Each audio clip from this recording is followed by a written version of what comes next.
வணக்கம் நண்பர்களே. இன்று நாம் பார்க்க போவது ஜெய் நடிப்பில் வெளியான சட்டென்று மாறுது வானிலை திரைப்படம் எப்படி இருக்கும் என்பதைத்தான். ஆதரவற்ற இளைஞனாக ஜெய் ஒரு ஐடி நிறுவனத்தில் வேலை செய்து வருகிறார். ஒரு நாள் நாயகி மீனாட்சி கோவிந்தராஜனை பார்த்தவுடன் காதலாகி விடுகிறார். அதே நாளில் அவர் ஒரு பிரச்சனையில் சிக்கும் போது ஜெய் காப்பாற்றுகிறார். அதன் பிறகு இருவரும் காதல் மலர்கிறது. பின்னர் திருமணம் நடக்கிறது. திருமணத்திற்கு பிறகு இருவரும் ஹனிமூனுக்காக கொடைக்கானல் செல்கிறார்கள்.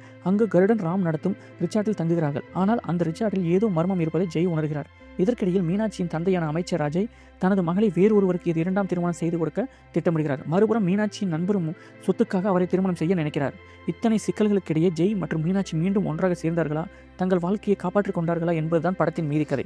ஜெய் வழக்கம் போல இயல்பான நடிப்பை கொடுத்திருக்கிறார். காதல், உணர்ச்சி, ஆக்சன், அழுகை என எல்லா காட்சிகளிலும் தனது அனுபவத்தை வெளிப்படுத்தியுள்ளார். குறிப்பாக மீனாட்சியுடன் வரும் காதல் காட்சிகள் நன்றாக அமைந்துள்ளன.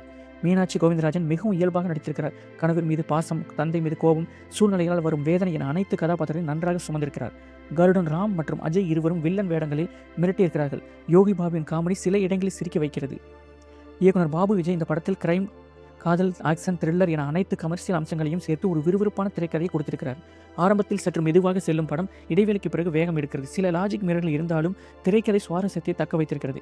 கிறிஸ் கோபாலகிருஷ்ணன் இசை படத்திற்கு கூடுதல் பலம். பாடல்கள் கேட்க நன்றாக இருக்கின்றன. பின்னணி இசையும் சஸ்பென்ஸ் உணர்வை தருகிறது. ரிச்சார்ட் எம் நாதனின் ஒளிப்பதிவு குறிப்பாக கொடைக்கானல் காட்சிகள் அழகாக தெரிகிறது.